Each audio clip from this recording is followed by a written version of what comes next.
So now we're going to return and talk about the state legislature.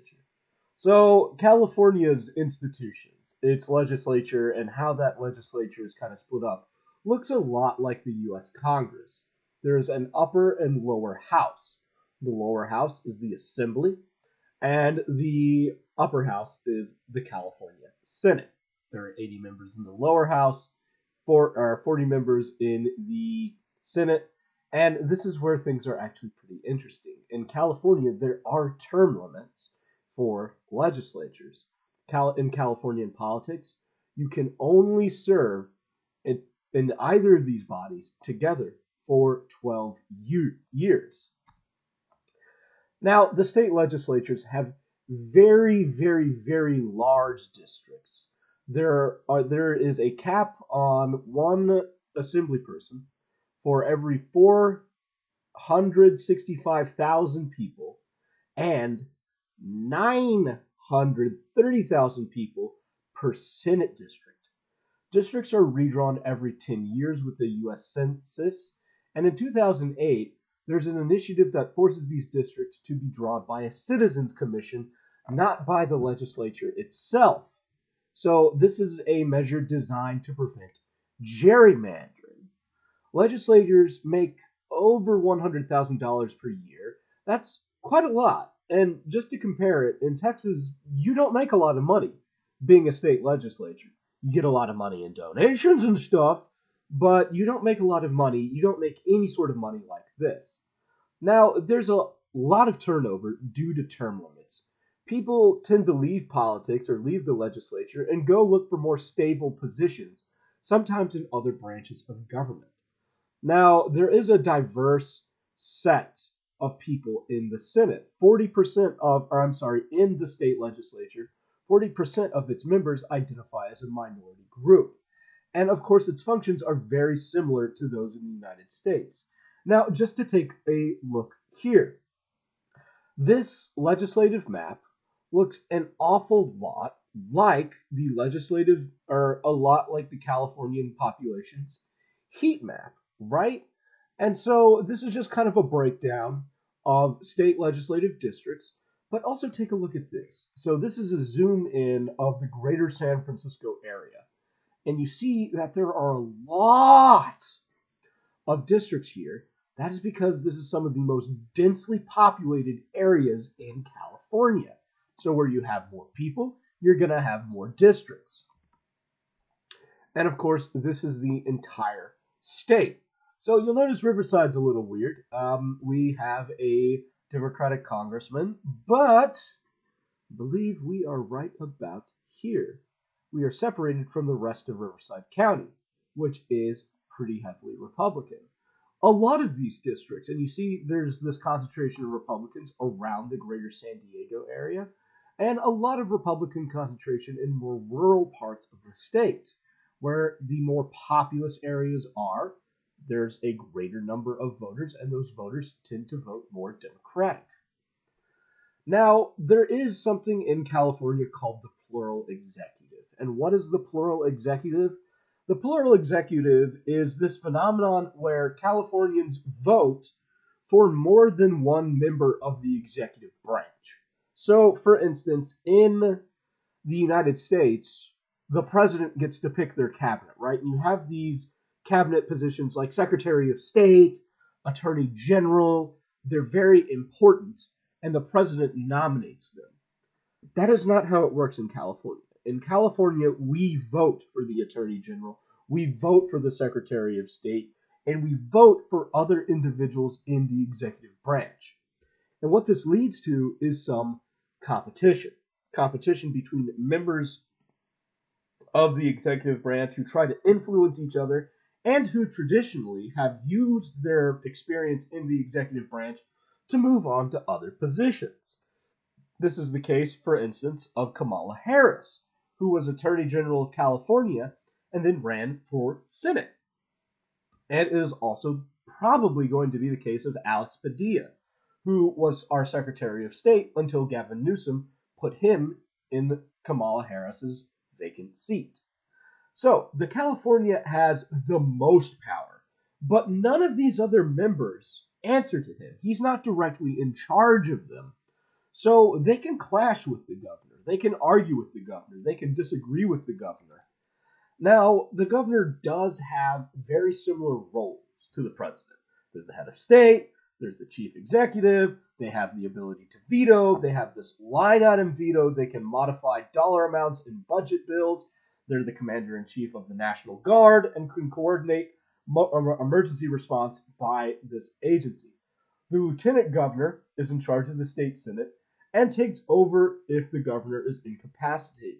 Now, the lieutenant governor is not as powerful a role in California as it is in other states, but it is still very important. Now, the attorney general is actually the second most powerful person in California. They're the chief law enforcement officer, and they are elected into this position. The secretary of state is in charge of running elections. And then you have the controller, the treasurer, the board of equalization. The controller audits and manages spending. The treasurer manages the finances of California. And the board of equalization collects taxes and conducts regulation amongst different businesses. Now, the California courts are, like the U.S. courts, a three-tiered system. There's a trial court, where cases are first heard, an appeals court, where cases go if this one party wants to appeal, and the Supreme Court, which makes the final decision within that state. The California Supreme Court is a 7-member court, and there are 2 ways to get onto the court. Either you can be appointed by the governor, or you can win in an election. In the Supreme Court, there are term limits, after which you can be elected, or there are 6-year terms. You can be reelected, but there are no term limits, and you have to run for reelection even if the government appoints you. These justices also review all death penalty cases in California. Now, almost 3/4 of Californians belong to a major party, but a majority seem to believe that a third party is necessary. And this is just something voters say a lot. They just say they want a third party. They don't know what that third party looks like. California tends to be a blue state, but independents make it a little more purple. Now, a third party requirements in California, we reviewed this earlier. They have to have a convention to pick and name officers. They need either a petition or to have registration. They need over 1 million signatures and 10% of people to vote the last governor rates, and 100,000 people to register as a member of that party, and then and only then can they get on the ballot. Awful lot of requirements. Now, these open primaries, again, any candidate runs in this primary, and the top 2 vote getters are advanced to the next election. So this is regardless of party, and generally this means that California Senate elections, some of its governor's elections, it always tends to come down to either 2 Democrats or a Democrat and a Republican. The goal was to allow more moderates, but what it resulted in is more incumbent challengers, more people running against incumbents. They are not necessarily moderate. Oftentimes, the incumbent gets challenged from the left or from the right. Term limits exist for everyone but judges, but this leads to people playing musical chairs. When they're done in the legislature, they try to get a job in the executive branch, they may try to become a mayor, so on and so on. The majority of Californians vote by mail, and California also has online voter registration, which is very controversial in some states, if you can believe it. Now, challenges facing California. I'm just going to go ahead and do all of this. So, California spends less on education than most other states, even though California's public education system is quite expansive, and the University of California system is the biggest employer in the state. There are 1.5 million undocumented immigrants in California, and the largest point of origin is not Latin America, but Asia. And California, of course, faces extreme drought conditions regularly. There is pollution in the coastlines, and there's this continuing problem of how to move goods across the United States that is related to agriculture. That's all I have for you. You all have been great this semester. And, oh, not yet. Boop, boop, boop, boop, boop, boop. Here we go. So, there are moderately high business taxes in the early 2000s and continuing. You saw Rick Perry, governor of Texas, come to California and try to convince businesses to move out to California or move from California to Texas. This has been pretty successful, and California consequently is losing some very moderately big businesses. Now, water. Most of the rain falls in the north, but most of the population lives in the south. So there's this challenge of how on earth are we going to get water to the majority population? Transportation, major traffic problem, and nearly $8 billion are needed for repairs annually. There is no public transportation because 5% of the population uses public transportation. So there's no major statewide public transportation. Only 5% use city public transportation, county public transportation, etc., etc. Now, here is a greater map of state assembly districts. You see this concentration of a lot of districts around Los Angeles, where there are, again, a lot of people. And you see the state senate elections a bit more evenly distributed because of the requirement that senate districts have a bigger population. Now, though California's crime rate is decreasing, we still have more prisoners than most states.